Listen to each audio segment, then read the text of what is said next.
Welcome to the Red Pill. I'm Joe. I'm here with Mike. Tonight we are going to continue talking about terms and concepts of the Red Pill community and how they apply to you. So, without any further ado, we're going to do a quick recap of what we've covered thus far. So, going back to beginning of class, go ahead and bring this up really quick. We did our introductions. We went over the keep it simple, stupid methodology, desires and goals. Right now, we are here, middle of this. Is there anything you wanted to recap in particular? No, I think it goes back to kind of the thesis of, this is building personal power. This is connecting with other men. But self-actualization is a big part of this. And what I think, what's tough is we're trying to get through a lot of things that people need to understand and become aware of, but to really internalize it and put that into your process, you're not going to remember a lot of this stuff day to day, and that's fine. I think what's important to contextualize for people is not necessarily just recapping, but level setting and helping them understand that this is not meant to be super difficult. Like, you don't have to remember, what is Briffault's law. There's not gonna be a test at the end of this, but the real test is like, does this get you a step closer to what you want? Yeah, are you applying this stuff? And so if you can get a couple takeaways from each episode, I mean, that's you coming back and referencing all this stuff and going, oh, that makes sense. That's why this situation didn't make sense originally. Right. And I want to touch on that as well. So like last week we titled it Briffault's Law, and I forget what the other part was. We did a deep dive on a lot of topics. Those are just two of the more prominent ones that people may have heard of. But definitely go watch these in sequence because we're covering a lot of detail. Also, not just the two items talked about. Tonight's episode is titled, I believe, Feminine Imperative and Hypergamy. We're going to talk about a lot more than just those two subjects. And just kind of talk about where we're at right now in the red pill portion of this course. We are in the terms and theory. All right, so we still have a long way to go just in the red pill before we even get into the later sections of the course. Yeah, these really are key concepts. Yep. Let's see, where did we left off last week with Dark Triad. Mm-hmm. And I'm not going to go back into that in detail. We're just going to kind of continue on, starting with the feminine imperative. So this is it's a term that we use to describe the way society is shaped in such a way to protect women.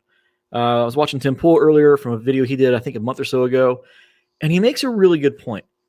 And I don't even think he's the one that came up with this original term. But so women are born rich and die poor. Men kind of the opposite if they put in the work. Men generally become more social. Their clout goes up. Their social alliances build as they get older. Women, what makes them rich, so to speak, is their youth and fertility, which informs it's based on their looks are informed by their hallmarks of fertility. So as those hallmarks of fertility go away with time because of age, women's sexual market value, for lack of a better term, goes down with time. That's when they hit the wall. So this whole paradigm flip-flops. And the point of this is that women who are as looks privileged, who have had the world handed to them on a silver platter, the world is their oyster when they're in their teens and 20s and early 30s. Those that have been privileged in such a way, when things become those who are privileged to those who are privileged, when life becomes equal, it feels like oppression. Does that make sense? It does. So, and there's a really good Thomas Sowell quote that kind of tracks to this. I just can't remember it off the top of my head. But yeah, those that have been benefiting from advantages, as soon as those advantages are taken away, it feels like they're at a disadvantage. When reality is they're just more on an equal footing with everybody else. That's kind of the 30s for women. So when guys feel like, wow, man, I've never had it better in my 30s, 40s, sometimes 50s. Whereas women, it's like, holy shit, what do we do? We're scrambling. You get a lot of negativity that kind of comes out of this in the political landscape with a lot of feminists. A really good example of this was, what was that feminist's name? Jessica Valenti. There's a meme out there about this where she was bemoaning. What's that? It rings a bell, yeah. So, and you've probably seen this floating around where in the one picture, she's bemoaning, catcalling how guys whistle at her on the street. And then it's juxtaposed with the one from like a year later where she hit the wall and now guys aren't giving her attention anymore. And she's like, God damn it, I miss this. I hate that I miss this. So it just kind of goes to show how this feminine imperative kind of comes back around.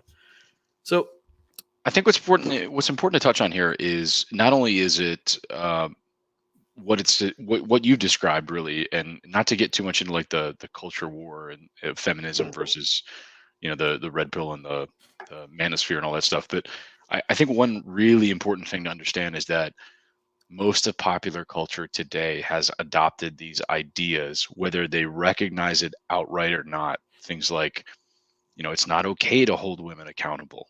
Like it's not their fault, right? It's believe all women. It's not blame all women.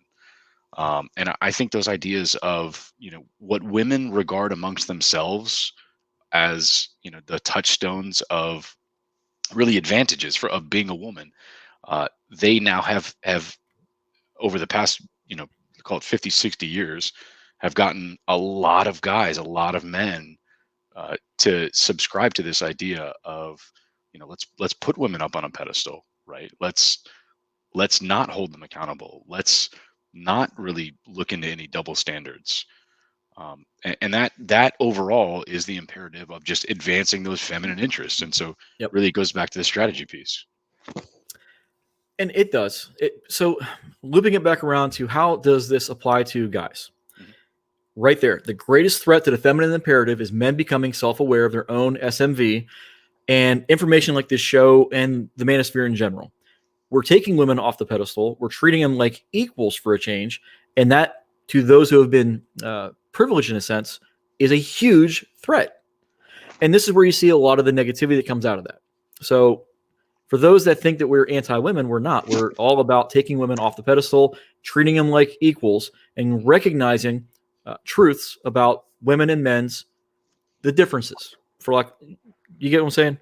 Yeah, no, totally. This is not all about hating on women. It's about recognizing that we have a choice, right? We have a choice. We don't have to necessarily say, oh, I'm not gonna hold them, or I'm going to, just wave away any criticism or accountability that I would have for, a woman. Yep. And at its core, if you're saying feminism is equality, well, I would hold my peers accountable. So, and unfortunately, we don't do this in society, especially when it comes to women in a lot of cases. The videos that I've got linked down below. So unfortunately, I can't play them here, but I can show. I have them in the description for the viewers. One is by Larry Summers, or by Tom Lakis, talking about Larry Summers when he got fired from Harvard by saying men and women aren't the same. Why is that a controversial statement? But anyway, I don't want to thread jack too much here. What was it you were saying? No, you're on it. You're right on it. It's just the philosophical part of, if women want to be equal, then being equal means being subject to criticism, scrutiny, and really, to a degree, the same type of commoditization that men have been subject to for a long time. Unfortunately, that will probably never happen, at least in our lifetimes. Yeah. So you hear a lot about talk about the glass ceiling, and this is where women are trying to become equal in politics, executive jobs. It's always the good stuff. You never hear about the glass cellar, which is where men make up 75% of the homeless, majority of your suicides, majority of your on-the-job deaths, 98% of your war deaths. The things that make men excel in academia, politics, business are the same things that make men failures as well. There are wildly more amounts of men on both ends of the spectrums for good and for bad. So until women are willing to take those same kinds of risks that men make that allow them to be successful or failures, you're not going to have women at equal proportions on either sides. It's all about the risk. And society kind of coddles women in a sense where it's okay to go ahead and we got to get more women into STEM. We got to get more women into this. We got to get more women into that. You never hear calls to get more women into being sewage people. That's really what this comes down to. And trash collectors, stuff like that. Totally. Just to put the period on the end of the sentence here for this slide, because I don't want to spend all day on it, but there are higher expectations of men than there are women. Yes. Period. That's a fair statement. we're going to get into this more in depth later on in the course, but where demands are placed on women, it's usually by other women. And more often than not, it's usually in a sexual frame. And there's reasons for that. We'll get into that later in the course. So moving on. It's not clicking. There we go. The friend zone. This is an interesting term, and this is a really controversial thing for some reason. A lot of people will deny that the friend zone even exists. Well, it does. And for two reasons. One, like we just talked about, I got it right here it's on this screen. Women will knock a guy away from being a sexual option in a lot of cases, where if they're just not interested in the guy, that's fine. I like you as a friend, blah, blah, blah. I think of you as a brother. You've heard all the platitudes. Mm-hmm. And 9 times out of 10, it is what it is. The women aren't interested in you sexually. You got rejected. Move on. Where guys find themselves in the friend zone, it's because the woman rejected them, and the guys continue to play at being nice to try and pretend to be their friends, waiting for it to just be their turn. Sometimes it pays off. Most times it doesn't. And what these guys end up doing is they find themselves in an orbiter frame. They're circling around the women in their periphery, sniffing around, waiting for their chance to pounce. And the women will just collect all these guys in their lives over time. Some guys fall out, new guys come in. This is the women's version of plate spinning. Yep. With orbiters. Just so we're clear on that. That's so key. Let me touch on that for a second. This is the women's version of plate spinning. And the reason why that is the case is because validation is sex for women.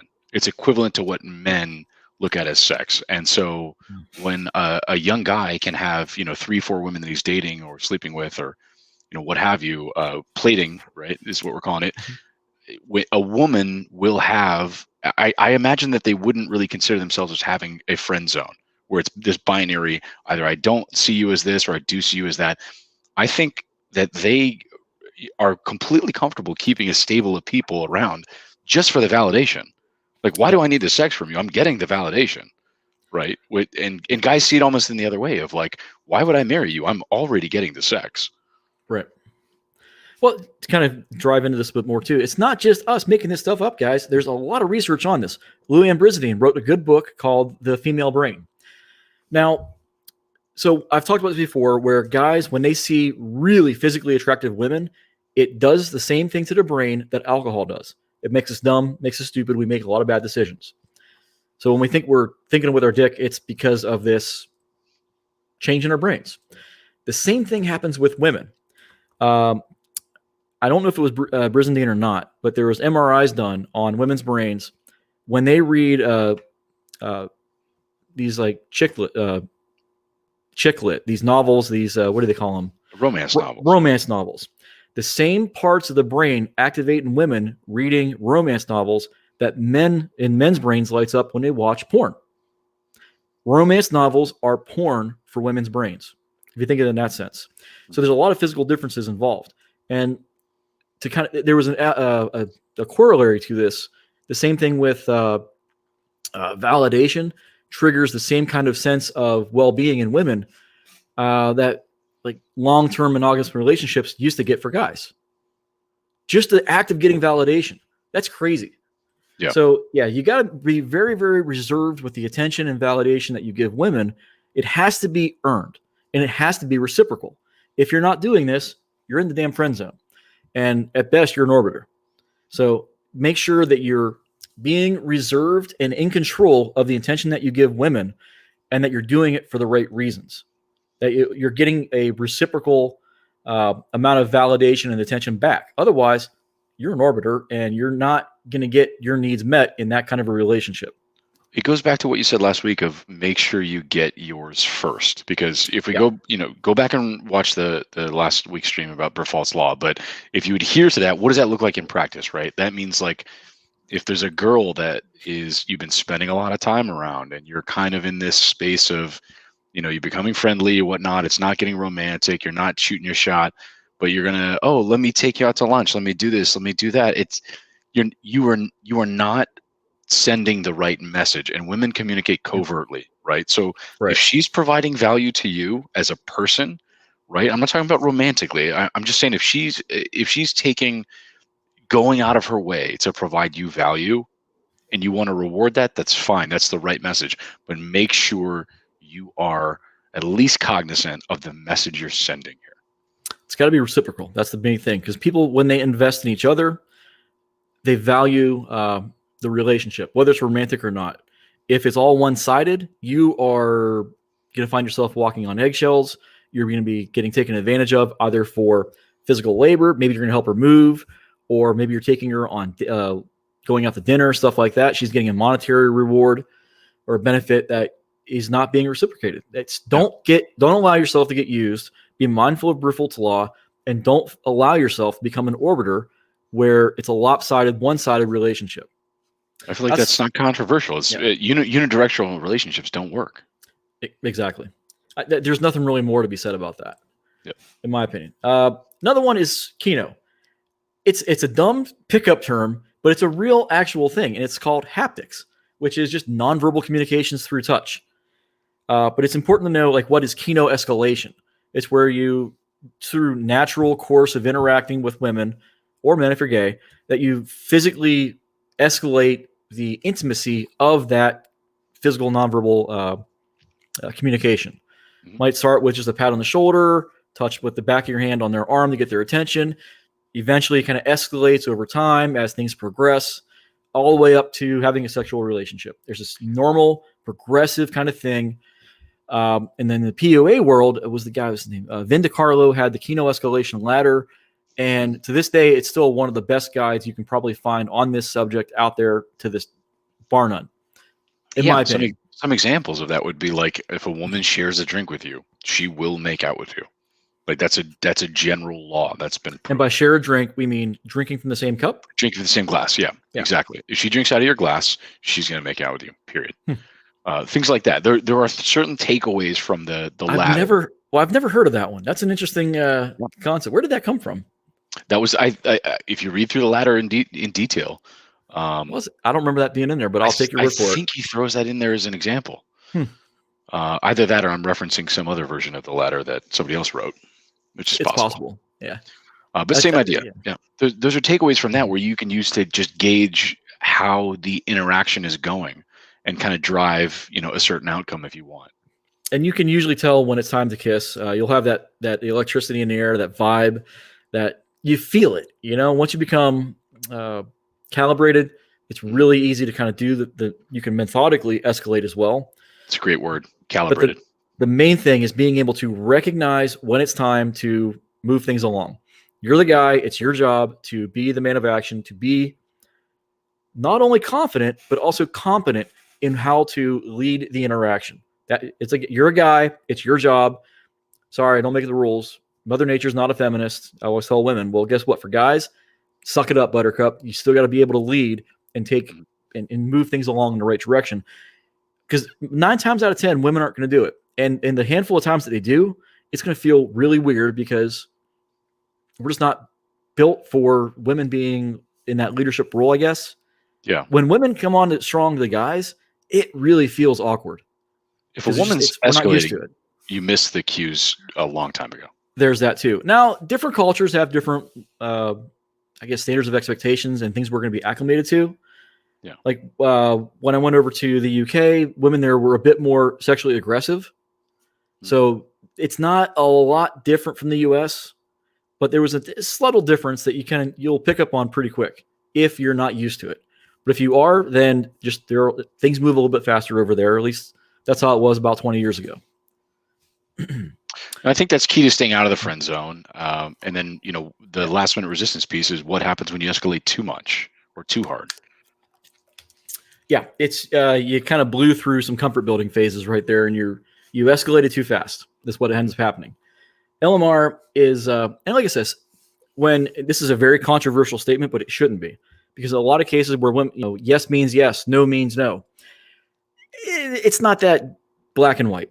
A lot of times, no means not yet. They like you, but you moved a little bit too fast, so back off. Then when they're comfortable, then you can try again. That's what that kind of LMR is all about. It's just not a no. It just means not yet. Slow down. Doesn't mean shut everything off and then walk away, because now you're both going to be unhappy in a lot of cases. Whereas if you just slow things down again, wait 5 minutes, try again if you're feeling it. So maybe you just went for the makeout and you're in the public. She's not into that. Too much PDA. There's social judgments to be mindful of. You don't want to do that. Get her someplace private. Maybe she'll be inclined to. You just got to be calibrated and make sure you're doing all the stuff that you're supposed to do. And if you remember the old ABC model, I think it was the mystery method: attraction, comfort, and something else. I forget how it went, but comfort building is a key portion of the whole process. Depending on how fast the women want to move, if there's alcohol involved, there's a lot of dynamics that are included in this process that you got to be mindful of. Experience will be your number one teacher. But as far as the purpose of this course, LMR, just be mindful that no doesn't always mean no. Sometimes it just means you screwed up, wait, do a bit of recovery, build some more comfort, try again later. For those watching at home, I think what's key to understand here is when you say, I mean, because it's controversial, right, to say no doesn't always mean no. Well, yeah, sometimes no means no for sure. Absolutely. And you'll know it when it's time, when it really is a no. The way you'll know it is watch her actions, don't listen to what she says outright, right? If she's still clinging on to you and she's taking your shirt off and she's making out with you and saying, I can't do this, and she's still advancing the interaction. Judge them by their actions, not what they say. Yeah, that's exactly it. Look, if she slaps you across the face and kicks you out of her house, like probably that was a hard no. Yeah. Go home and take a cold shower. Like, that's fine. Like, obviously that's a no. But the point is, like, you got to watch what they do and not always listen to what they say. Right. And a lot of this just comes down to being it's developing that awareness of the nuance. Yeah. A lot of guys who need this material don't have that background, they don't have the expertise, they don't have that experience. Well, we're here to tell you this is what you got to be mindful of if you're out there and things are going not in the right direction that you think it is. A lot of times, things are still going in the right direction, you just don't know it. And if you remember back to the Keep It Simple, Stupid methodology, the KISS principle, approach and stay until they tell you to leave or they walk away. It's the same thing with LMR.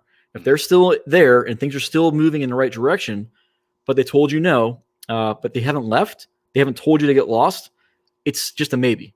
You're in that gray area where you got to pause, calm things down, build some comfort, try back again later. Let's see. Next slide. Humble bragging. Guys are guilty of this too, but here's an example that kind of applies to women. Humble bragging is it's making good aspects of you seem bad as a way to brag. And this example is a really crystal clear example of this. I don't know if you can read it from the, here, I'll full screen it so you can definitely see this. I can see it, yeah. Yeah. The viewers may have an issue, but yeah, this is definitely clutch. So girl number one is telling about how bad it was, that blah, blah, blah. Guys were hitting on her, how problematic it is, reasons. Girl number two one-ups her, showing that she's more hot than the other one. She's more guys like her. It's so bad. You get the idea. You see this stuff all the time in social media. You see it on Facebook. You see it in real life when women talk. It's almost always some example of this in that 18 to 25-ish range. You see this kind of one-upsmanship all the time. We were talking earlier before the show started about Jennifer Molesky and her YouTube channel, and she made the point on one of our videos, I forget the title, about women that do this, right? And they bring up, the feminist women will say, well, I hate catcalling or whatever, and they'll bring it up and say, oh, I can't believe this. I just got catcalled. It's so uncalled for, blah blah blah blah. But she's got this hypothesis, and it's really interesting. 9 times out of 10, whatever just forget about the statistic itself, but vast majority of the time, it is they want to feel pretty. They want to feel noticed, right? And so they're bringing it up as a humble brag. And I think what that goes back to is the piece that we talked about with the feminine imperative is validation is sex for women. And to be validated amongst their peers is just as good as a man's validation, right? To an extent, yeah. I think validation, like we were talking about before, it's validation to women is almost like a form of commitment to guys. Does that make sense? Yeah. How when guys want to be, when they want to feel attractive, it's women respecting them, showing them, deferring to their judgment or their leadership. It's kind of the same thing with women getting attention from guys. That validation is a huge ego stroking. Oh, yeah. Everybody, it feels good to get validation. There's no doubt about it. But there's definitely something to it that women derive that I think is on another level from what guys experience. Yeah, it's because that men are designed to validate themselves. Self-validation is a piece of this, Yep. right? Women will never seek validate. Well, I don't want to say never. Women will, by and large, not seek validation within themselves. They seek it externally. Yeah, that's a fair statement. Most that's a key distinction between men and women as well. I think right there is that guys tend to be more internally validated and driven, whereas women are more, they soak it up from external sources. Absolutely. And that can really ruin a relationship if there's only so much energy to give in a day. And when women are giving it out to other men outside the relationship, then the relationship's going to suffer. If they've got work husbands, so to speak, that's going to be a problem. If they've got other guys on their brain, that's going to be a problem. Yeah. Orbiters are a big problem right there. That's another example of that. So be mindful of where their attention and focus is in the relationship if you're in a relationship. Women talking about other guys to you when you guys are supposed to be in, your personal time, that's a huge red flag right there. You'll often hear this about a guy that's ribbing them. Maybe it's a negative kind of thing where it doesn't matter. The guy's on their brain, and that's a huge red flag in itself. It can be. I would say there's a small caveat there. If they're actively seeking validation from other men, yes, 100% agree with you. There are some cases where a woman's going to bring up like, hey, this guy from work actually said something I'm not really comfortable with. Well, that's the exception, yeah. And I'm letting you know because I'm trying to shut it down. Like I'm not. Mm-hmm. She's trying to tell you that she's not getting validation from another guy, and that's great. That's what you want. Like if she brings it up, you shouldn't be unwanted attention. Right. Yeah, you shouldn't be the insecure guy and worry about like, well, I'm gonna go, whoop this guy's ass. That's not the right approach there. The right approach is that you say like, well, hey, I'm glad that you're not taking that seriously. I'm glad that you recognize that's not something that is really helpful for you at all. Right. In that example, she has taken on the mantle of avoiding the appearance of impropriety. Mm-hmm. Most times, women won't do that. This is where you got to be able to judge, is this woman relationship material or not? And avoiding the appearance of impropriety is huge when it comes to long-term relationship viability. Massive. Once you get calibrated, you recognize the difference of like, she's not seeking validation from other guys. She's bringing it up because she's trying to tell you she's not doing that. There's a very fine line, but it's very important to know. This one is to the viewers, for the commenters. Please keep comments coming. We're going to go back. We're going to get through this section, and then we're going to circle back around at the end of the video and then start addressing the comments. All right? So right now, there are a couple in here that's pretty good. Also, throw the banner up here. Likes help out immensely with percolating the channel up in the YouTube search algorithms. So please help us out. Like the videos. Also, if you like this stuff, be sure to subscribe. And you've got to hit that notification bell. Otherwise, you're not going to get updates on when future videos go live. YouTube's funny like that. Leftist social media in general are clamping down on anything that doesn't kind of what we just talked about adheres to the feminine imperative. Mm-hmm. So folks like us, we're at risk. So we need your support. Make sure you're liking the videos, hitting subscribe, and ringing that notification bell. And also, please keep the comments coming. Also, in the future, if you guys have videos you want to see, eventually we're going to get through all the course material, and it's going to be your comments that are going to drive where the channel goes in the future. So if there's specific topics you want to see us cover that you need help with, please post them down below so we can get this in the future. All right, so moving on. We'll bring this doodad up. Was there anything else on the previous section? No, I think we pretty much covered the humble brag piece. Mm-hmm.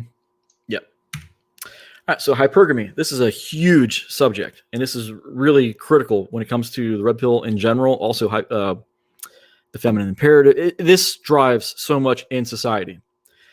Hypergamy is what most people just call dating or marrying up. Women typically date men a few years older than themselves who are often in a higher socioeconomic class. Now, in a dating sense, this translates to being attracted, blah, blah, blah. You get this. Now, here's the consequence of modern dating and feminism and women breaking the glass ceiling, as we talked about before. The higher up that women climb the socioeconomic ladder, the smaller the pool of men above them becomes. This is the paradox of success when it comes to women. So for women, and we should probably put this in the women's show at some point too, because this is really important. The fewer guys that are above them, the smaller that pool of available men to date into becomes. This is the Feminism's Terrible Blunders, a blog online. I forget who made it, but they kind of touches on this as well. It's a good one. I'll post it in the description later. Well, this drives a lot of the other stuff that we talked about. The law of hypergamy is that women are most attracted to their best possible option that's available to them. Period. It is. Unfortunately, with the way society has kind of gone off the rails a little bit, women will often compare their highlight reel to any guy they're going to judge in the future. So even though a 8 and a woman's maybe a 6, and that 8 could get 7s and 8s themselves, sometimes 9s, that 6 now thinks she's entitled, or her bare minimum now is going to be 8s from there on in the future. This is how you get alpha widows. Oh, yeah. So this can really screw up women's mating strategies long term. And we've seen this throughout society in all kinds of examples. Celebrities have terrible relationship histories. And a lot of it becomes this kind of thing. They can't date regular people because they're used to the cream of the cream, the creme de la creme, the top-notch guys in society, that top 10, 5-10%, these celebrities. Chris Rock has an interesting comedy bit on this, which is that men cannot go back sexually and women cannot go back in lifestyle. Right. And so if they have exes, that means the lifestyle has got to move up. It can't move backward. Yeah, that's absolutely true. And I can definitely see it from a guy's perspective where, once you've gotten a woman of a certain physical attractiveness, that's going to drive your standards in the future. Totally. Or anything else is going to be a letdown. I can see that. I'll concede that. But definitely from a relationship perspective, if they've, like I said before, if they've gotten guys of a certain echelon before, they've shown that they can do it once, but they've never taken into account that their looks are depreciating. What do they bring to the table? Well, the ego lies to everybody. The ego will lie to everybody. And so women will listen to the ego and they'll say, I don't see any reason why I can't be, Sex in the City and just pulling whoever I pulled in my 20s, right? Right. And that's such a bad show. And it screwed up a whole generation of women. I don't know. Joke that Joe. I've seen a few clips and I know enough about it, but you've delved into this, I can tell. Yeah. So I used to joke that so Steve Jobs was the world's greatest cockblock for inventing the iPhone and ushering in the age of social media. Because anytime you go to a bar or a club now, you look around, everybody's got their noses buried in their phone. There's no socializing going on like it used to back when we were kids. I remember back in the day, you went to a club and that was all you had, was what was in that club. So you were only competing against your local market. Now, with the advent of Tinder, Match, OkCupid, and all this other shit, you're competing against all of the guys in your entire geographical area. You're like a sexual economist, Joe. It's just the competition's never been higher, and it's not going to change anytime soon. So you've got to really step up your game. I just realized, I'm like, is my chin getting cut off when I slouch down? No, you're good. You're good. Okay. Oh, it's just okay. You were going off on this economic tangent. I love it, but for some reason the phrase "the elasticity of demand" was like just stuck in my head, and I couldn't get that out. Yep. Any others on this subject? Because hypergamy it's a big subject. Oh my God, yeah. But in that it's criticality to everything else. But as a term, it's pretty straightforward. Women date and marry up. That's all there is to it. No, I think it's so interesting that practically you could communicate this concept to a non-red pill guy, a run-of-the-mill guy, and they would generally buy into it.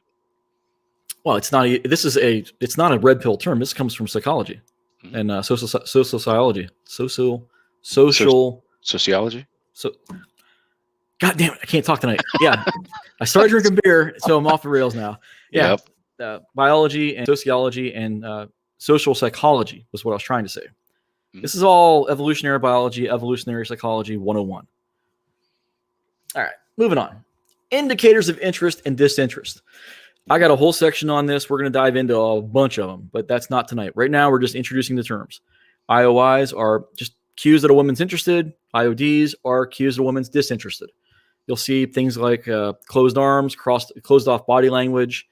Maybe she is giving you that playful shoulder punch on the, that's a key one. Things like that. Mere exposure. The more we're exposed to something, the more likely we're going to prefer it. This one's key in advertising. People don't know this, that the reason that Santa Claus is red and white is from old commercials that Coca-Cola used to do. Remember the polar bears? Well, it goes back even further than that. So the colors that we have associated with Christmas and Santa Claus in particular comes from Coca-Cola's advertising. That's mere exposure in a nutshell. This is why Coke's wildly more popular than Pepsi. Interesting. It's just everybody knows it. You see it everywhere. So you're more likely to buy what you're familiar with. How does that apply to the red pill? So propinquity kind of plays in on this in a minute. I'll talk to that in just a second here. So, but the more you're exposed to something, the more likely you're going to prefer it. So think of it in terms of, you know what? We'll jump ahead. I'm going to just bring up to propinquity. We'll just jump ahead. Perfect. So the tendency for people to form friendships or romantic relationships with those they encounter often.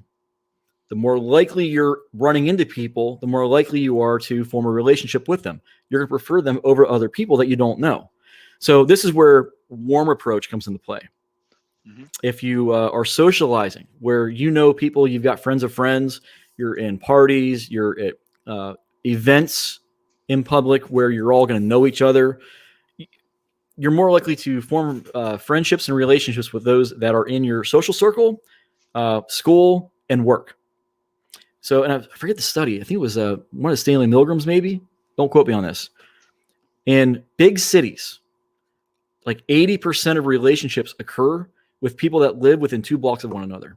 You can have 10 million people in a city. Odds are you're going to end up dating somebody that lives in your geographical region right there within 2 blocks. Yeah. So that's propinquity and how kind of mere exposure kind of intersects with that. There's that term, intersection. But yeah, mere exposure is huge. It's the opposite of the Russian bride effect, right? Is that, for the most part, people are going to, look, you get on Tinder and it tells you who is within your local area, right? It does. You're more likely to be, I think there's a proximity, but also familiarity piece to that. And it's the familiarity is what it's all about. So think about if you're a regular at a bar or a gym or what have you. You're a regular at blah. When people say, hey, let's go out and go do something, more often than not, you're going to instinctively prefer whatever it is you're already familiar with than trying something new. This is the mere exposure effect in practice. So think of it in terms of bartenders. You get to know a bartender. Somebody new comes in, you see your bartenders over the other end of the bar. More likely, you're going to go sit on the other end of the bar where the bartender you know is at. You've got those social alliances built. Those are formed out of that mere exposure effect. In part, that's a piece of it. So I don't want to go into this too much because we're coming up on a really fun part. Oops, wrong page. Oh, don't skip over nice guys. Yeah. Yes. So nice guys finish last, as we all know the saying. Being nice. So this kind of goes back to investment. We talked about this before, where people prefer what they have to work for versus more than what they have just been given freely. So being nice to women is in of itself not an attractive quality. You're not going to attract women by being nice to them. Women do want guys, nice guys, so, the quote unquote nice guys, if they're already attracted to them. That's the key distinction that a lot of guys miss out on. If you're just being nice to people in general, cool, you're a nice guy. You're not threatening. You're not dark triad. You're boring. Let me draw a distinction here. Yeah, let me draw a distinction here. There's a difference between being nice and being kind, right? Yeah. Like don't kick puppies, Yeah. right? Like, don't scream at babies when you're out, amongst women trying to interact with people and trying to interact with other guys and other gals and all this stuff. Like, don't do the stuff that's just, absolutely seen as, boneheaded, evil, really, really just aggressive, a-hole stuff. Like, don't do all that behavior. Like, just be kind. There's no reason not to be polite. And what it shows is that you're comfortable enough with yourself that you can give kindness to other people and not expect anything back. It shows abundance mentality. It shows a sense of self-confidence. Being nice is a little bit different. Nice, it comes with a lot of connotation of covert contracts. You're being needy, you're being clingy. That's not what you want to be, right? Being confident and being kind to people and being kind to the people that you're around is no sweat, right? It doesn't take anything away from you. But when you're needy and you have covert contracts, then you're a nice guy, right? Then you expect other things in return. Then you build that resentment. And why isn't she giving me what I expected of her, but I didn't express? And that's just a recipe for disaster, man. Indeed. Going right back to where we were. There we go. Yeah. Mm-hmm. Yeah, definitely. Like you said, it's the covert contracts of niceness. If you're being excessively nice, it comes off as insincere because they're going to read the subtext of it probably better than you realize you're putting out there. Mm-hmm. So, yeah, and also it's like I said, it's the orbiter kind of effect where you're giving something away without getting anything in return. Mm-hmm. It's one thing to be kind and just be nice in general. But if you're doing it with the expectation of trying to make them interested in you, it's not going to work. That's not the way we're built. Get over yourself. This is where you got to realize there's a lot more to building attraction and interest and intrigue than simply being nice for the sake of being nice. Moving on. Or not. Let's see. Come on. One-itis. There we go. Oh, my God. Man, Rollo did a really good thing about the one. The one doesn't exist. If a girl's 1 in a million, I forget. There's like buku, dude. It's 330 or 150 women in the U.S. Yep. Think about this. So about 300 million people. If half of them are women, that gives you about 150 million people. If she's 1 in a million, there's 150 people out there for you. Mm-hmm. But it kind of puts it into context. You scale this up over the globe, there's billions of people. 7 billion people right now, the population? Thereabouts. Yeah. Look, so there's thousands of women out there right now that are a good match for you. Statistically speaking, like there's enough women out there that can check enough boxes. Yeah. For any guy. But the main thing to take away from this is the intense obsession with one person. Maybe it's the one that got away or a girl you like in your building. Mm-hmm. This can quickly turn into being a stalker move, so avoid it at all costs. If you realize that you're getting hung up on one person, just check yourself. You do not have abundance. You are overly invested. Start thinking rationally about why and backtrack from there and start going in a better direction that's healthier for yourself. Oh, yeah. It's kind of like with bad relationships. The best way to get over one is to get under a few others. Mm-hmm. So if you find yourself still stuck on one girl, date a bunch of others, and you realize that she's just one of many. Yeah. I mean, a lot of this is general, like, don't put people up on a pedestal advice, adulting 101, as I call it, right? But especially women, like, don't put women up on a pedestal, right? It's not good for you. It's not good for them, but no one benefits from it. It's just not healthy. So, well, they're going to benefit from the validation and attention, but that's not necessarily healthy either. So, is there any other comments, concerns? What you guys got? Anything else? All right. Orbiters. We kind of touched on this earlier with being friend zoned, and we kind of touched a few reasons right here of why women will keep guys around as orbiters. So, resources, there's lunch, taking out the lunch, stuff like that, or transportation, validation, and attention. And every once in a while, it does pay off for guys, and it is just their turn when the girl has to break glass for dick. So I can't blame them. I mean, who wouldn't want a sugar mama? That's a little bit different. Yeah. So yeah, and like I said, most times why guys allow this to happen to themselves is a lack of abundance. Mm-hmm. So they're just sniffing around, waiting for their chance. Yeah, hoping that what they're putting forth is going to work. Right. And a lot of times it's just frustrating. All right, peacocking. Now, there's two ways of doing peacocking. There's the good way and there's the bad way. The good way is where you stand out in a crowd in a positive manner, that you're going to give women a reason to talk to you that's socially acceptable to that social setting. The bad way is social suicide. This is where you are peacocking in a bad way. It's socially unacceptable, and you're just really, really harming your chances in that setting. A good example of social suicide is where you run around hitting on all the girls in a club. All the girls see you doing that. So next time you go to approach another girl, they're like, no, they're going to bat you away. But peacocking, in a sense, where you don't have to have a big top hat, 4-inch heels, and black fingernails. All you have to do is dress about 10% better than the average, or have one nice thing going on about you. Maybe you're built, maybe you got a nice watch. Who knows? Whatever is acceptable to that situation that's going to stand out in a positive light, go for it. Oh man, if I had $1 for the amount of times a sport coat actually got me noticed by a guy or a girl, just saying like, oh, you're really well dressed for this event. I know I'm, on this show, I got a hat and a jacket and everything, but the sport coat will really get you, away with murder for the most part. Especially if you're younger too. And most guys in the college years don't wear those. Yeah. Now it might come off as preppy. Now, back in the day, like when I was a kid, like the pop collar was what a lot of guys did to stand out, but people always made fun of them, and they never knew that. So yeah, you're standing out, but not necessarily in a good way. Some level of distinctiveness, right? Like it instead of maybe not a members only jacket, but like if you, for example, if you've got I like the Yeezys, right? If you got a colorful pair of sneakers that are nice, maybe you spend a little extra money on those, you got some loud sneakers, wear them.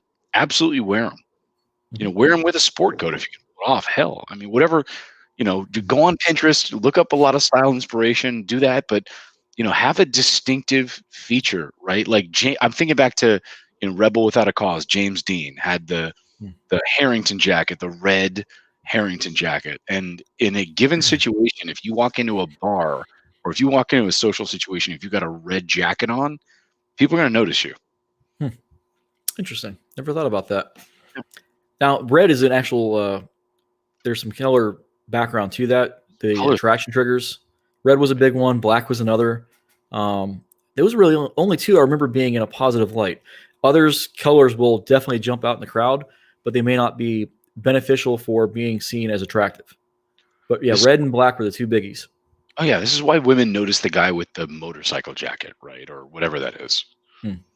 Well, now you're kind of getting into looks as well. This is the Art of Seduction has a really good treatise on the different archetypes. You got the dandy, you got the rebel, like you were saying, you've got the jock. There's all these different archetypes that guys kind of fit into naturally. Sometimes you might fit into multiple, but for the type of women that you're interested in, work backwards from there. What kind of men or archetype would they more likely to be attracted to? If you have an idea of what that is and you fit towards that, you're maximizing your potential.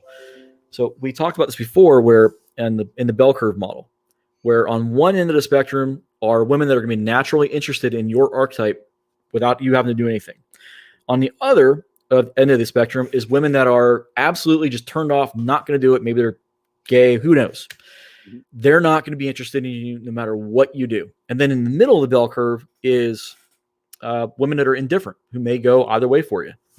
So with naturals and a lot of the PUAs that I've seen and guys that are good with women in general, they are excellent at screening for women that are naturally interested in them, whatever archetype they may fall into. So be mindful of that. It's a bit of a departure from this, but make sure you know what your archetype is and then try to fulfill it to the best of your ability, because the women that are interested in the archetype, your job's done. All you got to do now is just go out and put yourself out there and run the numbers.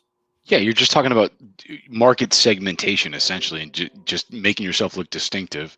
So I subscribe kind of to the keep it simple, stupid model.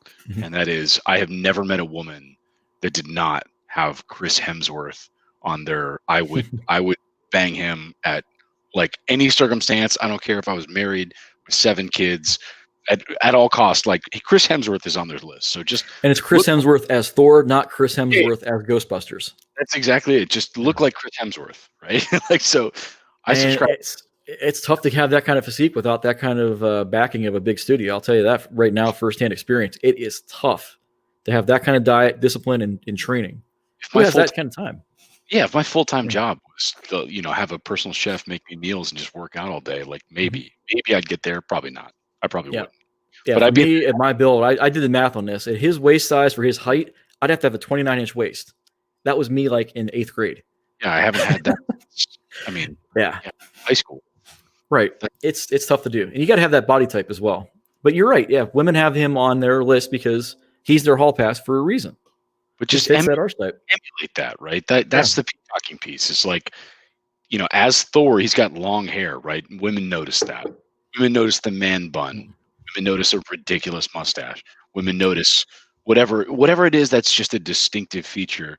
But to your point of like, be intentional about it, right? If you're an athletic guy, right, and you're going to have those loud sneakers, or you're going to have, the tight workout athleisure kind of type of thing, just whatever it is, like make it a part of your day, your day-to-day, your discipline thing. You're going to work on your wardrobe.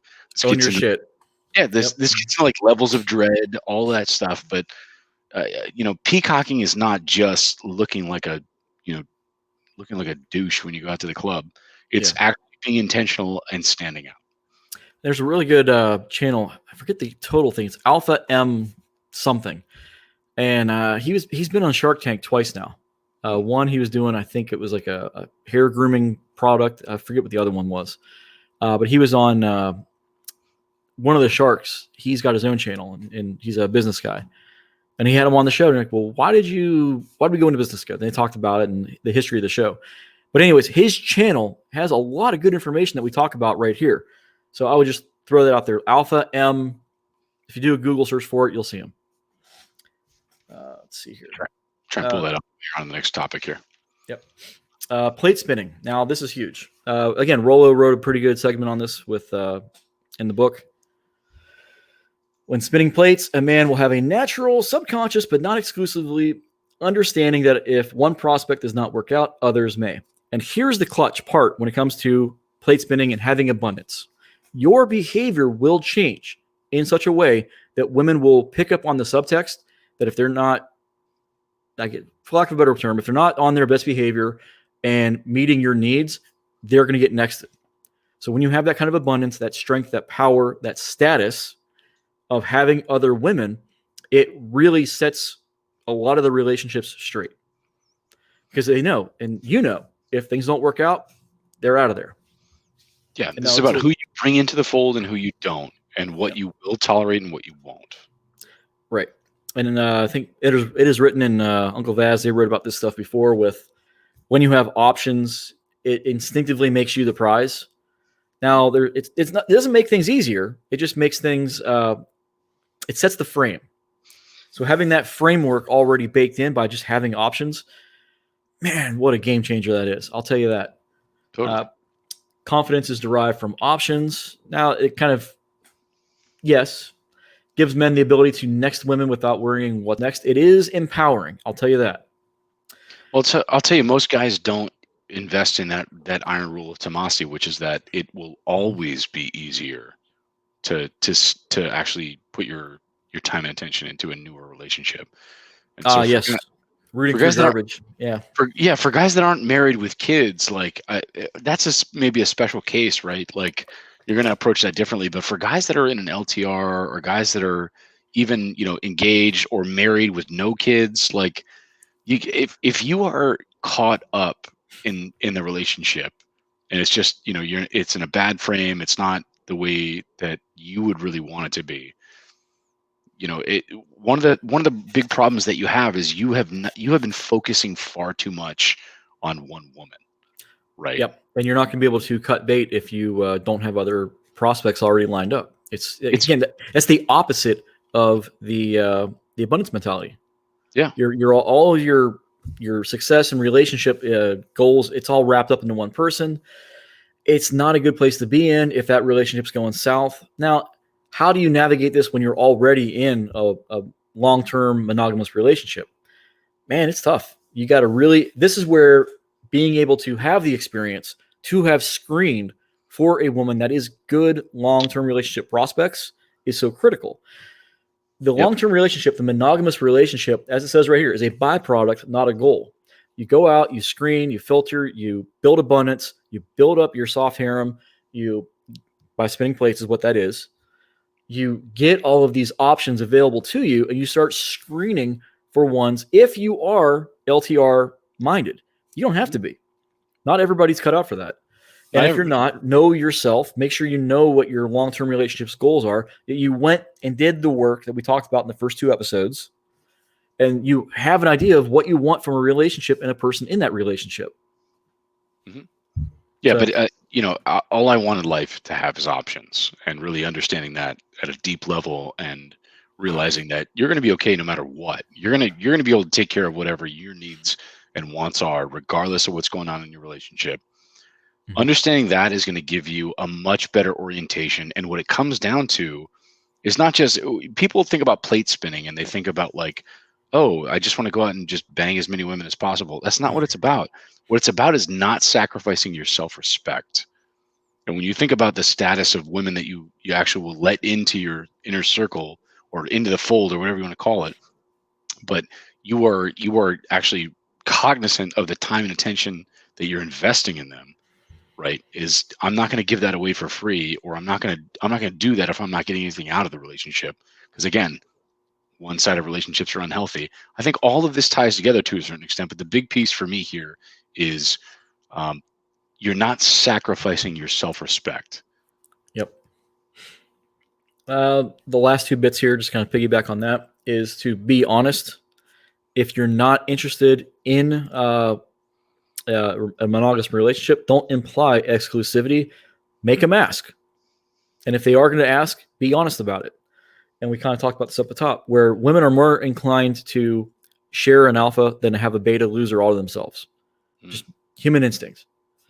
Everybody wants a winner, and they'll gnash their teeth and they'll whinge about it. But more often than not, it's been my experience that they will be more likely to just put up with it if the guy's a philanderer than it will be to dump that relationship, be alpha widowed, and then later resent some beta bucks they got when they're 35.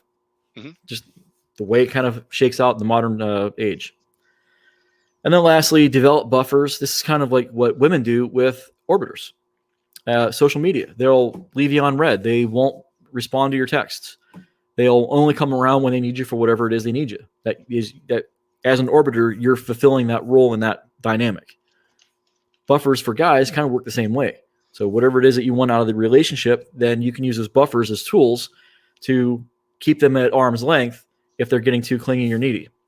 Mm-hmm. I probably just pissed off like a whole bunch of people. But you know what? It is what it is. You pissed off a whole bunch of clingy and needy people, which is fun. Let's see. Women freely spin plates. We're usually just oblivious. That is so damn true. Mm-hmm. Especially in this day and age with like Tinder and all this, man. Women have at least 5 guys lined up at a moment's notice if they really needed it. It relates to the orbiter thing, and it relates to the friend zone thing. Is they don't view it as the friend zone. These guys are on the back burner, right? These are plates that are at a lower level, right? They're guys that they haven't banged yet, but they might blossom into something. They're just friends. Yeah, they're just friends, but until they're not, right? Exactly. And this is, like I said, the break glass for dick. That's that concept. Women don't keep guys as orbiters unless they're getting something from it. Now, not all orbiters are being spun as plates for the break glass for dick. Certain ones will be, and you'll never know where you are on that spectrum as a guy. That's just the reality of the situation. Unless they're being overtly flirtatious with you, and even then, that's not a guarantee. Yeah, you don't need to know where you stand. You just need to know how many indicators of interest are you getting, really, is what it comes down to. Yep. So, and again, it's the covert contracts. Women are way more capable when it comes to subtext and subterfuge. They're just way more adept at it than guys are. Guys are oblivious in most cases when it comes to subtext. Meter detention. Spinning plates helps tremendously we talked about this. You're creating scarcity. You're keeping it at arm's length. Mm-hmm. And again, it prevents overinvestment. And I wish I would have taken my own advice on this in the past, years ago, because I got a little bit too close for comfort with one or two that ended up blowing up, and I could have avoided that if I had just kind of kept them at arm's length just a little bit more. Mm-hmm. And that kind of completes plate spinning. Pre-selection. So you know what this is. This comes from the POA terms. It's also from social psychology and all that. Pre-selection is women tend to prefer guys that women are already interested in. It's an evolutionary shortcut that we think, the hypothesis, is that women developed this as a shorthand for telling if a guy is safe, attractive, blah, blah, blah. If other women are already interested in him, then, what's going on over here? You get that kind of impact going on. One thing I would add here is it really does relate to the hypergamy piece, meaning that like a woman who is a 4, right? And the social proof of a woman who is a 4 will probably not mean a lot to a woman who's an 8 or 9, right? Fair. These women that are at a specific level, they look to their peers or women that are above them for social proof. Okay. Does that make sense? So when it comes to pre-selection, like a woman who is an 8, a super hot woman, is not going to care what some fat troll is banging or what she sees as a comfort, because she doesn't have the ability to disseminate to an extent, what is a great quality in a man, because they don't have a lot of options. What I've seen in those kind of instances is when the 4, so to speak, starts kind of bragging about it, mm-hmm. the claws come out from the other ones. Yeah, they will make sure she knows her place. Yeah, and not only that, so yes, there's some discrediting of their actual standing and their opinion, but also there's a little bit of the big dick energy on the woman's part of like, I'm gonna make sure you know where you're at in the hierarchy here. Like you're just being clear about like you're lower in the social pecking order. Women are super observant about that. Well, men and women don't compete when it comes to the sexual marketplace. They compete with their guys compete with guys, women compete with women. An example of this would be like when guys chest thump and they talk about how whatever it might be. They're not going to say that they're not going to compete with women with that 4. It's out of the spectrum. They're not doing that. Yeah. Guys will compete with each other for status and for jockeying in that position of who's going to go after the girl. Where women will kind of compete with each other in that sense, going for the guys. They're not going to compete with each other respectively. Does that? Yeah, there's a line between the two. I agree. I think guys are a little bit more obtuse. Some of them will sometimes get insecure and compete with a guy who's a much lower status just because they're insecure for whatever reason.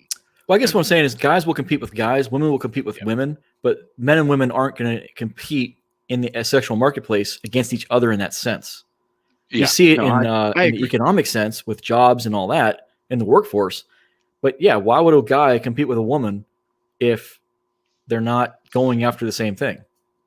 Maybe the girl's bi and she's going for another girl and she's a 4 and the girl's a 6 or an 8 and you're an 8 going for the same girl. Now that's a different dynamic. Then you are competing for the same. Yeah. That's a bit different. That's outside the scope of this conversation. It really is. So with that in mind, pre-selection, yes, the women tend to prefer males who have already been chosen and selected. It's just the fast forward button. And it's not even for humans. This is across a bunch of mammalian species. Mm-hmm. So we see this in apes, orangutans, the whole gamut. Humans too. Social proof is a whole nother topic in and of itself that we're not going to touch on, but it's a deep one. It is. We'll see where we're at. Not tonight, at least. Yeah. I don't know. We're crushing this. Yeah. Right. Yeah. Propinquity, we kind of already talked about that. Like attracts like. Mm-hmm. The higher people's propinquity level, the more likely they'll form some kind of relationship. Again, so you're more likely to form a relationship with somebody in your same building than you are in the same city, than you are in the same state, than you are in the same country. It's these bubbles that kind of just balloon out. Mm-hmm. So the closer you are in physical proximity, the more likely you are to form a relationship with them. And not just in physical proximity, but also in your social proximity. So those that are in your social circle, you're more likely to form relationships with than you are from people that are not in your social circle, because you're less likely to encounter them on a daily basis. Yeah. That's huge. I mean, we talked last week about If I'm remembering correctly, the question was, what can I do as a young 20s guy to differentiate myself against, older guys that might be more successful or what have you, or accomplished? And the thesis basically was, play up your strengths. And I think one of those is, you are more proximal. If you're in your young 20s, you are much more proximal to young 20s women than upper 30s guy, right? Like we run the risk of being the creepy guy out at the bar, right? That's a little bit older than the rest of the group, right? So you have access that is far beyond what guys like you and I would have, in a younger 20s environment, right? We joked about this before the show, taking on a job at a school just so you'd be in that proximity. But it's true. It's so even though guys who are a little bit older that women will naturally prefer per hypergamy, guys that are older won't naturally have access to those women that are younger if they're not in that proximal kind of that proximity. Yeah. Let's see here. Let me take a look really quick at one last thing here, because we are coming up. It's been an hour. I do want to get through some of these questions. Yeah, we should.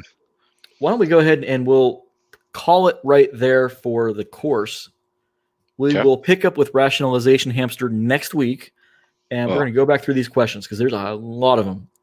I love talking about the hamster and the hamster maze, but for sure we should grab some questions. Yeah, that's gonna be fun next week. Let's see here. Everybody should read The Rational Male, Preventive Medicine.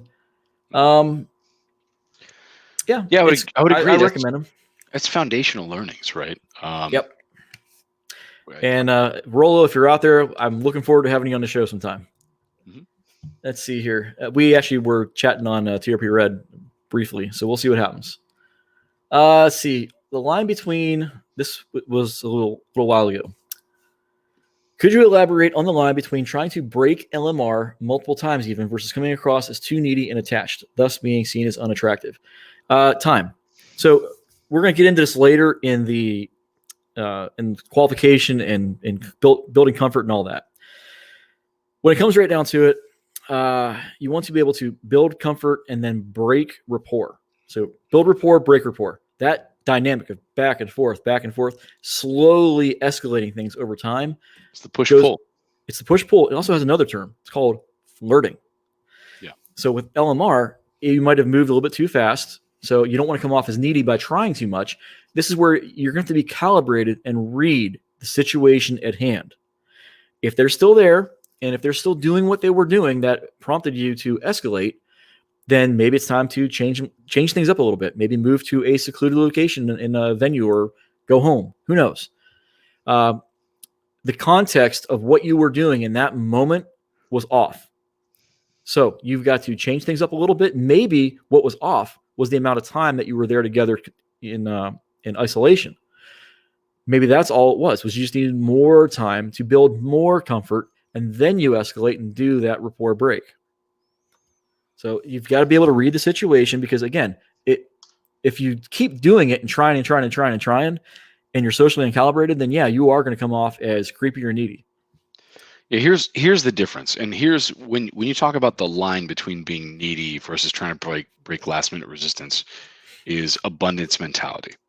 Like, this is entirely the difference here. When you are a young guy and you realize, like, hey, I've got options. Like, if this girl doesn't want to make out with me or whatever it is, like, she doesn't want to actually advance this interaction, like, that's no sweat. Like, I'll move on to the next thing, and I'll next weekend give it another shot with another young woman. If you have that mentality and you've internalized it and you realize, like, hey, I'm a young guy, I have options, and I have a lot going for me. If you have that self-confidence, it's going to come across in spades. And women will respond to that in kind, right? They're not going. The last minute resistance is they want you to understand that they are throwing up an obstacle that it's almost by design for you to pass it, right? They want to see you succeed. I'm talking about the majority of the time, right? If it's a hard no and it's a last minute resistance, last minute resistance is different than a hard no, right? Hard no is. Well, I just want to throw out too that this is an overlap between ASD and the LMR.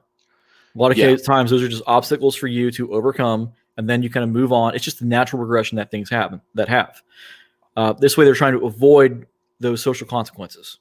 I think the best thing you can do as a young guy is build your abundance mentality to understand, like, hey, I have other options out there. Like, if this interaction doesn't go well, then yeah, I'm going to go home and I'm going to take a cold shower, and that sucks and it's disappointing, but is what it is. Next weekend, I'll be, talking to some other woman. I'm not going to be obsessed with you. Or you do like a lot of women do, and they go out with a date with the beta bucks, and then when they get home, they get that little peck on the cheek. Then they call up the booty call, the alpha fucks. So you could be doing something like that where, okay, you're out with this girl, things aren't moving along at the rate that you would like. You call up a plate. You got it. Right. If you have set yourself up for success, right? Like, you've got that girl that you can text where you can ask, are you up? Right. Yeah. That's very empowering. This way you're not going to come off as needy or creepy with the other girl because, no big deal. Just move along. That's true.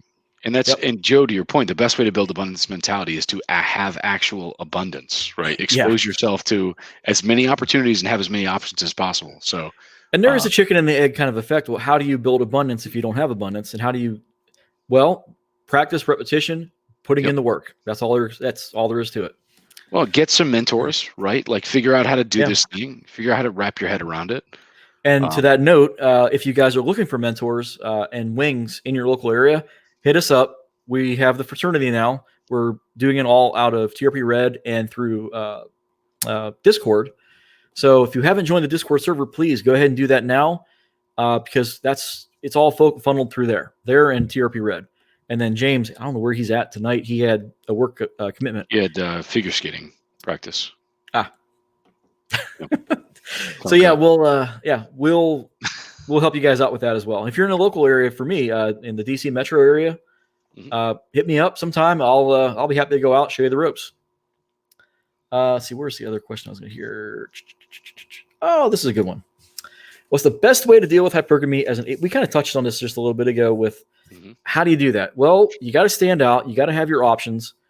You're always going to be competing with everybody. That's just the way it is for guys. You're competing with your peer group, your city, your region, and not just guys in your own little age segment, but in your peer group, but everybody. Because as those OkCupid research showed, men cross-culturally across all ages are almost exclusively interested in women 18 to 25. That's just where it's at. That's where our attention's at. That's biology. It's just the way it is. I would say guys will settle for women older than that, but if they could get women that in that peak attractive and peak fertility years, they absolutely probably would. I would say this, like, hypergamy has a converse, right? And that is, like, if you are an 18-year-old guy and you expose yourself to as many 18-year-old girls as possible, like, it goes back to the promiscuity effect, right? Like, women that are close to you are going to, if they are exposed to 50 guys, right, and you are the top 5, you're in the top 10 of those guys. Like, what that means is play the statistics. Like, get to know as many women as possible. Get exposed to a large social circle of guys and gals, and just get to know people. And so, you got to be able to network. Hypergamy, have that work to your advantage, right? If you're an 18-year-old guy, you should be in tons of social situations. You're in high school, you're about to move into college. Like, you should be exposing yourself to these groups of people that actually want to get to know other people at that age, right? Like, like Joe and I are at the age where I've probably got, like, less friends than I can count on one hand, and those are the people I value. And I'm not interested in making a ton of friends, like, by the dozens, like a young 18-year-old or young 20s person would be. So it goes back to playing to your strengths. Should I focus on self-improvement? I mean, yes, obviously lift, right? Like, get your frame together, get yourself, validate yourself, right? Like, get your mind together and don't look to other people for validation, because in your 20s, like, that's when your prime is going to be. If you're doing the work between 18 to 20 to get exposed to other people, that's when it's really going to pay off for you. It's your 20s. Now, I am going to put on the finance hat here for a second too. In your late teens, early 20s, that's the time to take risks. Try and come up with a business idea, create your business. It's probably going to fail. The average millionaire has what was it? The average guy that like really makes it big, like really successful, they have 5 businesses fail before they strike it rich. So just be mindful that if you want to take risks, now is the time to do it at that age, because you've got a huge time horizon to recover from any mistakes. Totally. Go nuts. Yeah. So try and think about that sense too, because that's going to pay off dividends throughout your life. If you want to be like the Hugh Hefners and the Vachis of the world, where they're dating and hooking up with models well into their 60s, 70s, and 80s and 90s, you're only going to be able to do that if you're just this huge business status out the wazoo kind of guy, or huge status like what was his name? Leonardo DiCaprio, stuff like that. You've got to have sky high status like that to have access to women like that throughout your life. You lay the groundwork now in your late teens, early to mid 20s. That's how it works. So otherwise, you can follow the normal track and then get a girlfriend who's a few years younger than you, and then that's that. And okay, you're done for life. So you choose which direction you're going to go. Let's see here. What other? Looking for questions here. Yes, read No More Mr. Nice Guy by Robert Glover. Unfortunately, the audiobook was taken down by Amazon. Don't know why. Pissed me off. I wanted to buy it, and then it was gone. Let's see. We've got the... If you go back to the first week stream, like No More Mr. Nice Guy is basically the roadmap that I laid out there. Yep. And then we'll be doing more stuff like that in the future, I'm sure. We talked about this let's see. Right here. This aloofness, this kind of assholeness is tracking to the dark triad personality traits we talked about, I think, last week. Yes, they are massively attractive for a lot of women, but they're terrible for building relationships if that's what your thing is. Otherwise, then yeah, dark triad will serve you very well. I don't know. Like it's in a long-term relationship. I think if a woman is pulling some shenanigans, like let's just file all the stuff that the unwanted behaviors under shenanigans. I think if they're pulling that stuff, like being really averse to that, and you know the narcissism, you know, comes out from the dark triad piece of like, hey, I'm gonna take care of number one. Like I'm not dealing with your nonsense. I think that can be powerful in certain doses, right? But the advice I would give, because there's another question here in the comments from Harmon about how do you keep the passive or active dread in your marriages. And as a married guy, I'd love to take that question, but it ties into that piece of like, when you talk about the levels of dread, and there's a great post on the MRP forum on Reddit about dread levels that you should absolutely read and understand the difference between passive and active dread. You should be hitting the dread button consistently. And what I mean by that is it should be surgical, right? Like if your woman's pulling some shenanigans and you're going to, okay, I'm going to take my time and attention away. I'm not going to be the beta orbiter. Even though I'm in a long-term relationship or a married relationship, I'm not going to reward her with my time and attention because she's pulling some shenanigans that I'm not really interested in. You can absolutely be an orbiter in your own marriage and relationship. I've seen this happen. It's terrible. It's bad. It's really... I don't know how guys end up in that situation, but it happens. Recipe for disaster. Yeah, you definitely find themselves and they're walking on eggshells. It's really bad. So I wanted to back. What's that? No, please go ahead. We'll get your question really quick. So I wrote the note down for a while to touch on here in a second. How was it? What? How does it relate back to how do you keep up the passive and active or even active dread in your marriages? I mean, really, Well, active dread is usually you've got to do something that makes them cause dread, that actively causes dread. Generally, other women are involved. Other women are causing the dread. It's all based on that. It's all based on competition. And the underlying threat that you could level up your relationship by moving on to somebody else. That's kind of the passive where they know you can do better.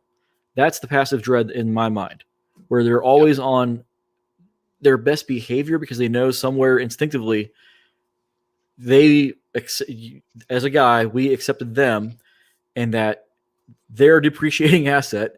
So they've got to step it up and make up for that over the long run. And they got to keep improving themselves and keep proving themselves Whereas for guys, we're appreciating assets over time as long as you're putting in the work.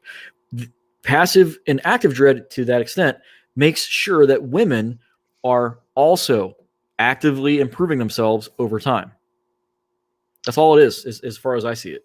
I agree. I think it comes down to capacity and capability versus opportunity.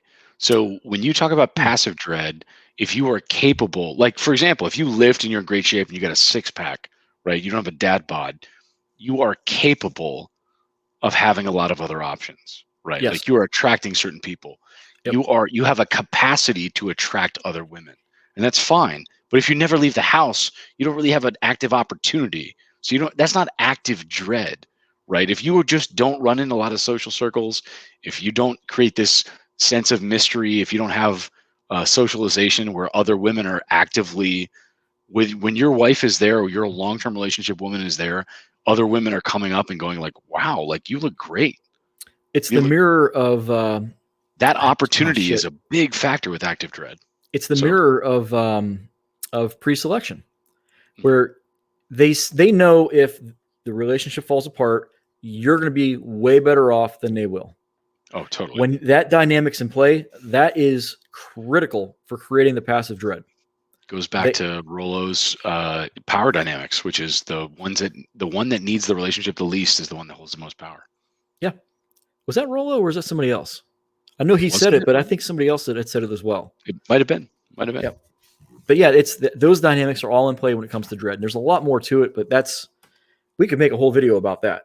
But just the crux of it is there's active and passive dread, like you said. Active are things that the guy does to create dread. Passive is things that she knows that are already foundational in the relationship, that if things go south, she will be quickly replaced very easily and probably upgraded to somebody better than she was. Oh yeah, we all know the guys that have. Usually, it's age related. Yeah, a younger, better looking woman. You got it. Younger, fitter, tighter. Yeah. Yep. Let's see. Moving on to the question. Or let's see here.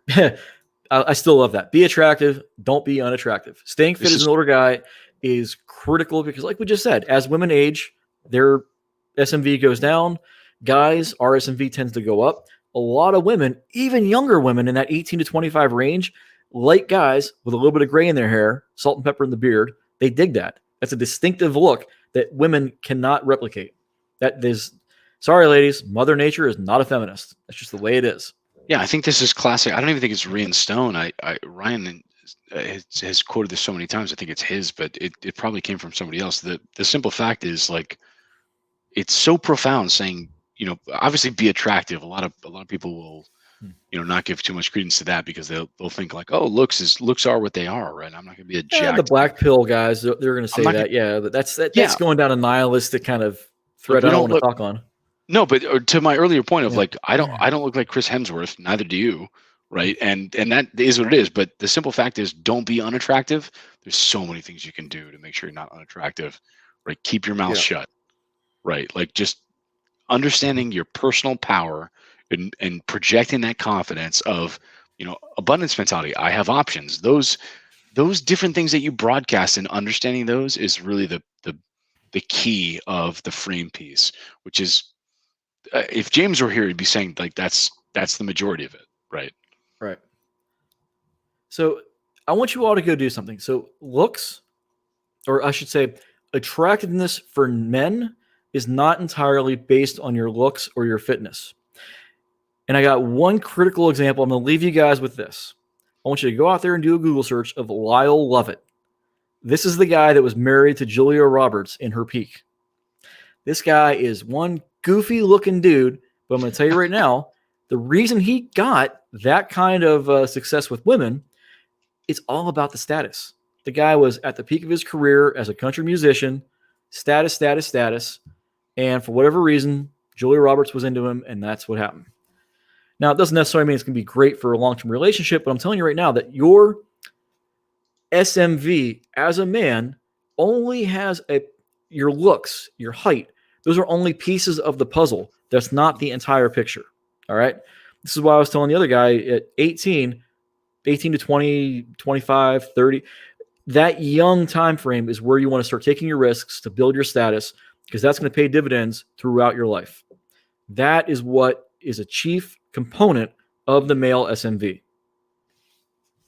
100%. And for women, it's the vast majority of their attractiveness is physical looks.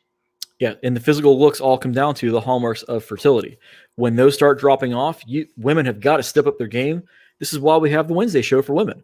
It's the corollary to what we're doing here. It's for women. How do they maximize their SMV? And if they can't make themselves look prettier, then what do they got to do? They got to step up their game. They've got to become better people and put in the work to get the kind of guys that they want to be, that they are attracted to. And it's the same thing for guys.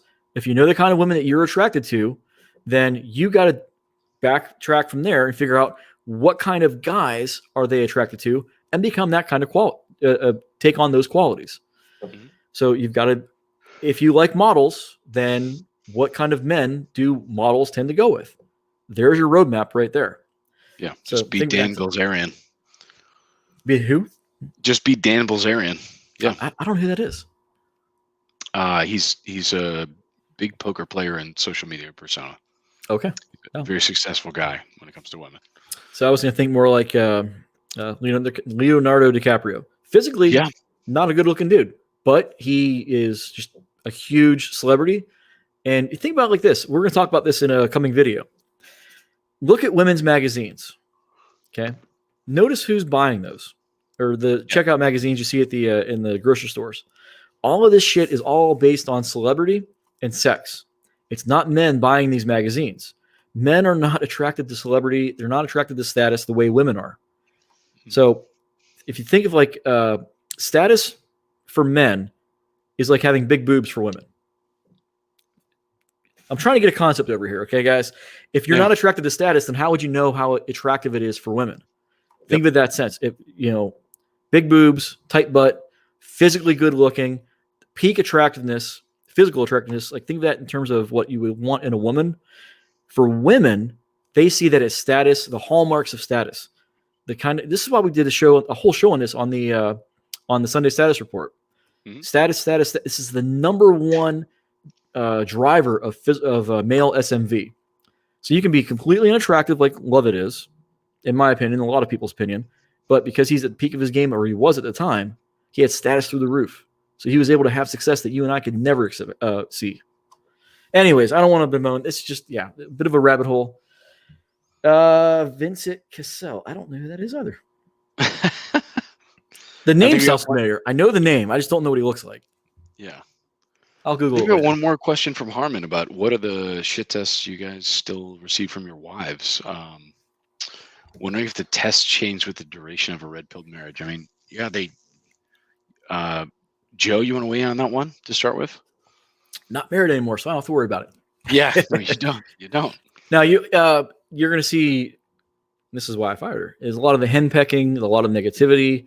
So there's different kinds of fitness tests or shit tests depending on the relationship dynamics at play. If you've got the dread going on, you're not going to get a lot of this stuff. You're going to get softer ones, not the big, like holy shit. No, there's no respect in a relationship kind of shit tests that a lot of guys get. It's a huge spectrum. You've got the small stuff that's really innocuous. That doesn't really matter. It's inconsequential. Don't worry about it. Did you take out the trash type thing?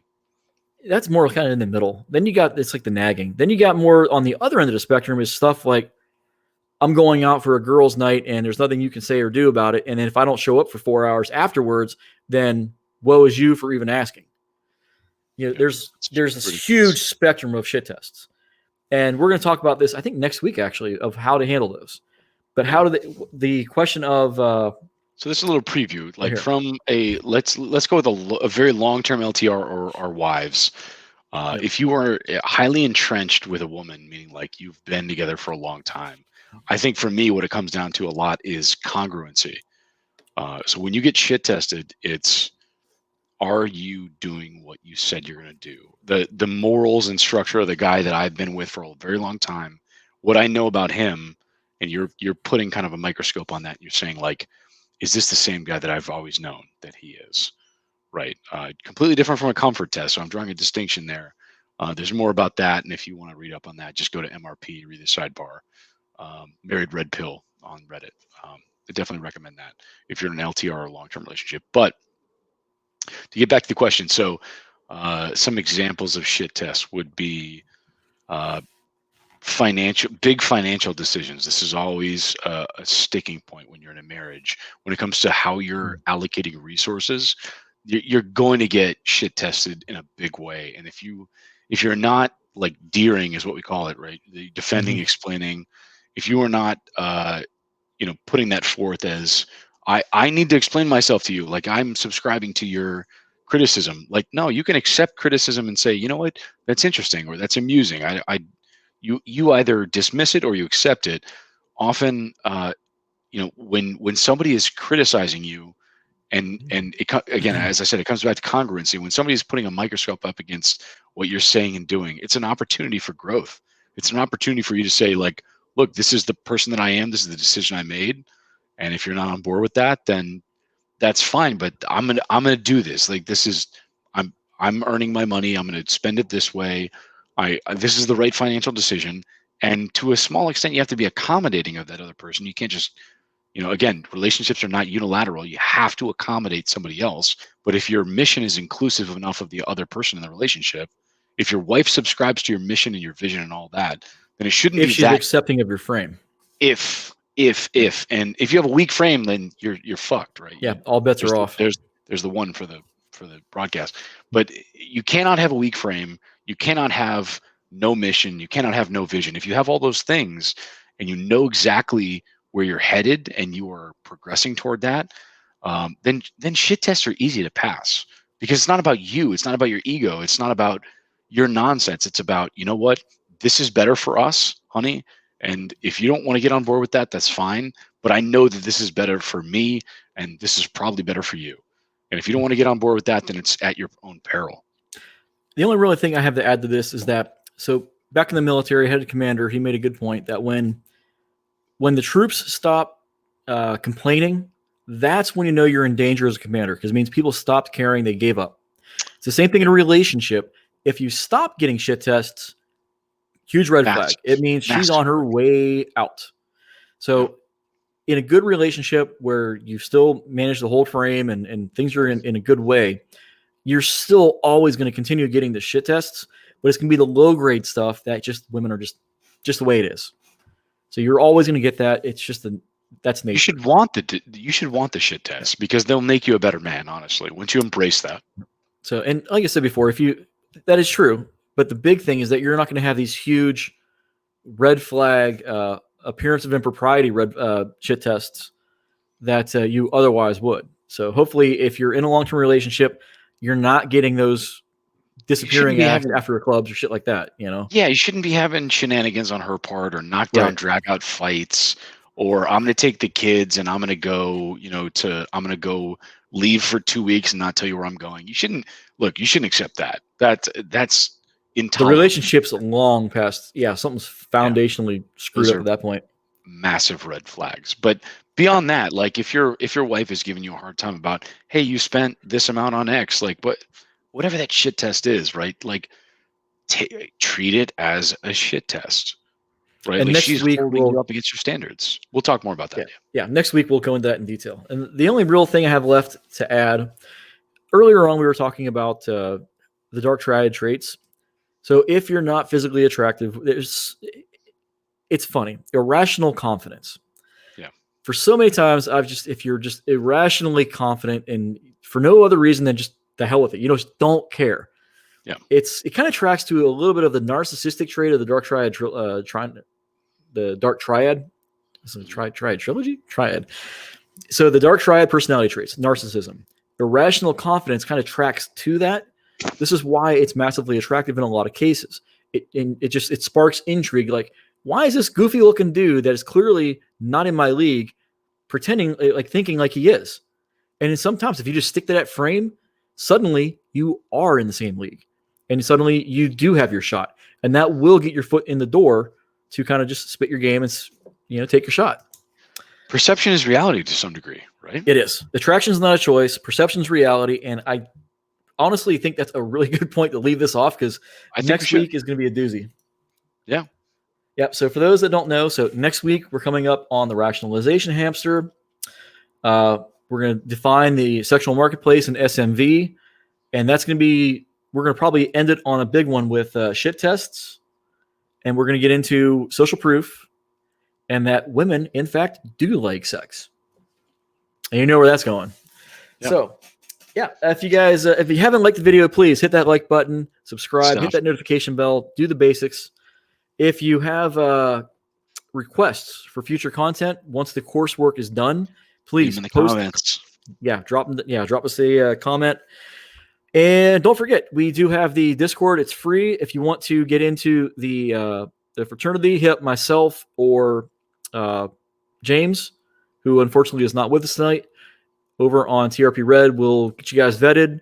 And that is all about going out in real life, once the world opens back up again, to put the stuff you're learning here into practice out in the real world. So you can find mentors, wings. It's the fraternity. So anyways, yeah, we'll leave it there. Any final thoughts? Last thought, I think one of the things we'll start doing myself is after the stream itself is jumping on Discord, maybe take some questions, just interacting with some guys and, passing notes. So I think this is what this thing is all about, but I'm glad we left it here. Thanks, Joe. Yeah, we'll see you guys over at Discord here shortly. Thanks again. Yep.